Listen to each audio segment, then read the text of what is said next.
बड़ी जानकारी आपको बता दें, महेंद्रगढ़ से सतनाली गांव पहुंचे सीएम मनोहर लाल। सीएम मनोहर लाल ने किया जनसंवाद।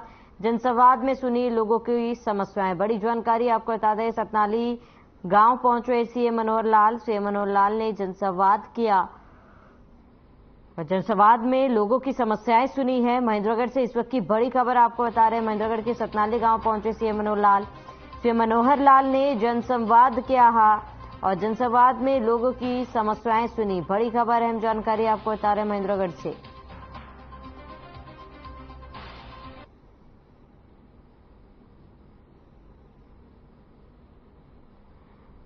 तो सतनाली गांव पहुंचे सीएम मनोहर लाल। सीएम मनोहर लाल ने जनसंवाद किया। जनसंवाद में लोगों की समस्याएं भी सुनी और महेंद्रगढ़ दौरे पर रहे सीएम मनोहर लाल और इस दौरान सतनाली गांव पहुंचे थे सीएम।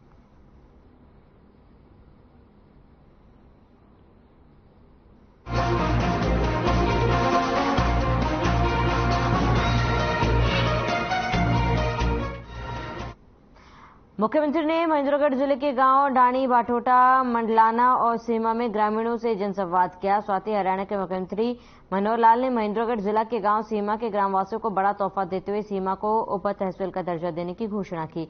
इस अवसर पर मुख्यमंत्री मनोहर लाल ने कहा कि गांव के विकास के लिए ई टेंडरिंग व्यवस्था नींव का पत्थर साबित होगी। इससे जहां पारदर्शिता आएगी, वहीं कार्य में प्रयोग की जाने वाली निर्माण सामग्री की गुणवत्ता को भी सुनिश्चित किया जा सकेगा। साथ ही लागत भी कम होगी। मुख्यमंत्री ने कहा कि सरकार ने विकास कार्य करवाने के लिए सरपंचों को पूरी तरह से सक्षम किया।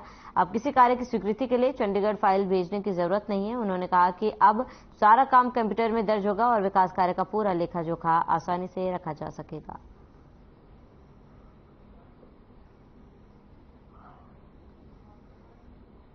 देखिए, पार्टी का हमारा एक संस्कार होता है, हमारा अभ्यास भी होता है। मैं करता हूं अकेले, ऐसे नहीं है। अब आप देखिए, देश के प्रधानमंत्री हैं, यानी कितनी जील से और वो अपना काम करते हैं, लगन से करते हुए कभी थकते नहीं। एक युवक की तरह वो काम करते हैं। अभी आप देखिए ना, 6 दिन की उनकी विदेश यात्रा है। जैसे आपको गर्मी नहीं लगती है, जैसे आप दिन भर अपना लगे रहते हैं। कितना काम करते हैं आप, कितना कवर करते हैं। मैं तो आपके प्रति भी अपने मन में एक स्वभाव रखते हैं कि सारा दिन हम लगे रहते हैं, आप भी पीछा छोड़ते नहीं, लगातार लगे रहते हैं। सुबह जब मैंने वो बस का सुबह उसको हरी झंडी दी थी, वहां भी कुछ पत्रकार आए हुए थे आप लोगों में से। दिन में मैंने देखा, अगला जो मेरा गांव था, कौन सा, डाणी बाठोट, और फिर मंडलाना, और फिर यहाँ सीमा, सब लोग साथ हैं। विषय ऐसे हैं जिस पर लगातार ध्यान रखने की आवश्यकता है। ये कोई एक समय में चल रहे हैं, दूसरे समय नहीं चलेंगे, ऐसा नहीं है। इसमें तो एनफोर्समेंट का जो काम है पुलिस का, वो इतना ज्यादा है कि अभी तो कई बार हम सोचते हैं कि जो पुलिस हमारी फोर्स है पर्याप्त है, कम नहीं है, लेकिन फिर भी एनफोर्समेंट विंग हमारा थोड़ा कमजोर हो जाता है। कहीं लैंड आउट की स्थिति है, कहीं धरने हैं, कहीं पुलिस को नेताओं के कार्यक्रम में भी उनका ध्यान रखना पड़ता है, तो पुलिस सारी बिजी रहती है।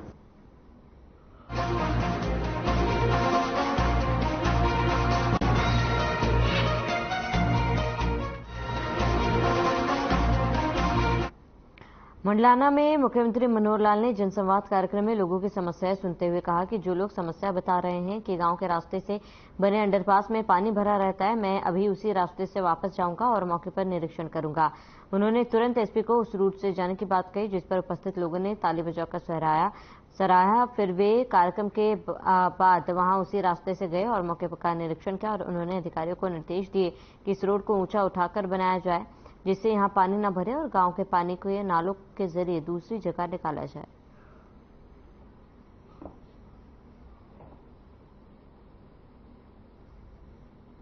जो पानी अंडरग्राउंड वहां दिखा था, उसका एक पाइप का विषय है। गांव का पानी बह करके आता है, उसमें तो वास्तव में पानी का बहाव का इतना विषय नहीं जितना उस सड़क का जो लेवल है, सड़क का जो लेवल है, उस लेवल का ऊपर उठाने की बात है। क्योंकि इस साइड में भी सड़क ऊंची है, उधर भी सड़क ऊंची है, तो बीच में एक डंप सा बना है।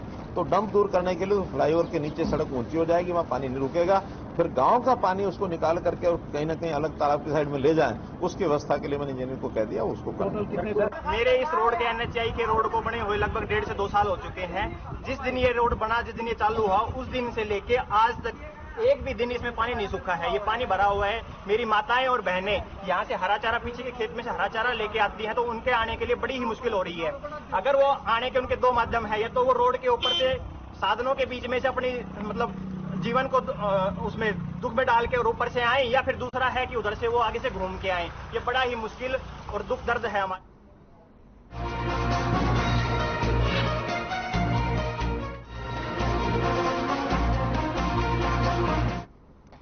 चंडीगढ़ से इस वक्त की बड़ी जानकारी। हरियाणा विधानसभा अध्यक्ष ज्ञानचंद गुप्ता का बयान। लोकसभा और विधानसभा लोकतंत्र के मंदिर कांग्रेस कर रही नई संसद के कार्यक्रम का बहिष्कार। लोकतंत्र का अपमान कर रही कांग्रेस अपने कार्य की पृष्ठभूमि को नहीं भूलना चाहिए। सोनिया राहुल ने किया था छत्तीसगढ़ विधानसभा का उद्घाटन।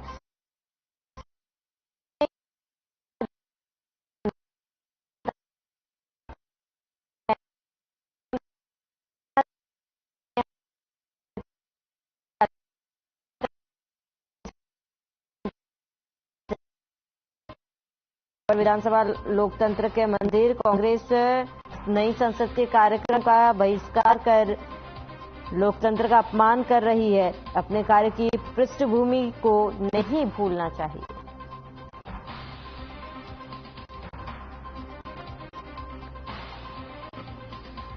बड़ी जानकारी आपको बता रहे हैं।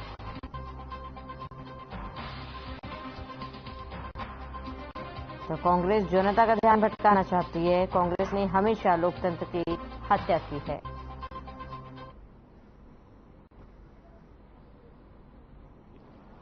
लोकसभा या विधानसभा ये लोकतंत्र के मंदिर हैं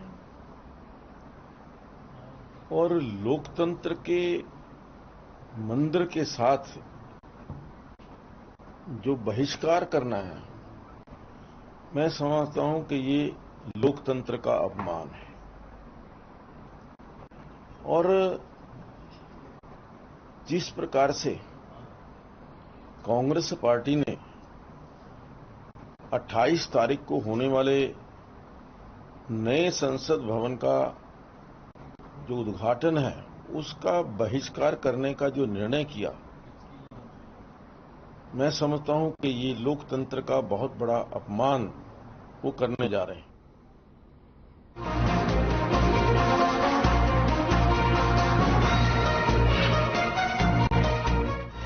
हरियाणा के गृह एवं स्वास्थ्य मंत्री अनिल विज के निवास पर हर रोज फरियादों की भीड़ लगातार बढ़ती जा रही है। हरियाणा के लोग फिर से जनता दबाव लगाने की मांग कर रहे हैं। इस पर गृह मंत्री ने अपनी प्रतिक्रिया देते हुए कहा, मुख्यमंत्री ने आदेश जारी कर दिए हैं। सभी जिलों के एसपी और दूसरे विभागों के अधिकारी हर रोज 2 घंटे लोगों की समस्याएं सुनेंगे, तो लोगों को उनके पास जाना चाहिए समाधान के लिए। अगर समाधान ना हो तो फिर हम बैठे हैं समाधान करने के लिए। वहीं गृह मंत्री ने हरियाणा के चीफ सेक्रेटरी को एनआरआई आयोग बनाने के लिए भी पत्र लिखा है। वहीं उन्होंने हरियाणा में सुरक्षा को हाईटेक करने के लिए प्रदेश में सीसीटीवी कैमरा लगवाने पर भी अपनी प्रतिक्रिया दी है। इसी बीच पंजाब के मुख्यमंत्री भगवंत मान के बयान पर भी प्रतिक्रिया देते हुए कहा, आप पार्टी किसी कायदे कानून को नहीं मानती, इनकी तो अपनी डफली अपना राग है।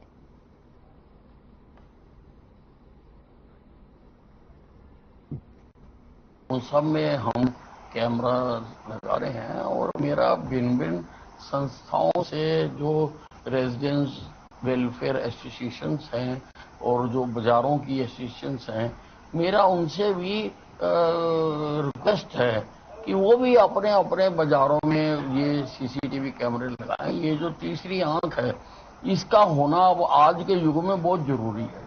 कोई भी क्राइम पकड़ने में इसकी बहुत बड़ी भूमिका होती है। सरकार भी कोशिश कर रही है कि सरकार भी लगाए। उसके लिए भी मैंने कहा है कि जो इन और एग्जिट और जो सेंसिटिव पॉइंट्स है वहां पर लगाएं, लेकिन संस्थाएं भी लगाएं।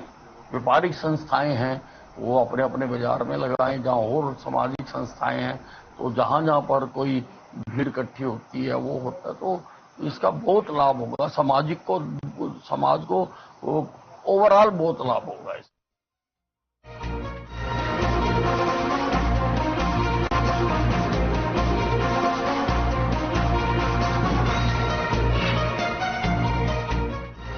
नशे नशे के खिलाफ विशेष अभियान चलाए हुए अंबाला पुलिस के हाथ बड़ी सफलता हाथ लगी। अंबाला पुलिस ने राजस्थान से हरियाणा लाई जा रही नशे की मोटी खेप पकड़ी गई। जानकारी देते हुए एसपी अंबाला जशनदीप सिंह रंधावा ने बताया कि एक ट्रक में कट्टों की आड़ में छुपाकर 340 किलोग्राम चूरापोस्त राजस्थान से हरियाणा लाया जा रहा था, जिसके बाद गुप्त सूत्रों से मिली सूचना के आधार पर नग्गल थाना क्षेत्र में ट्रक की तलाशी ली गई तो उसमें से नशे की खेप बरामद हुई। ट्रक चालक को गिरफ्तार कर पुलिस पूछताछ में जुटी है।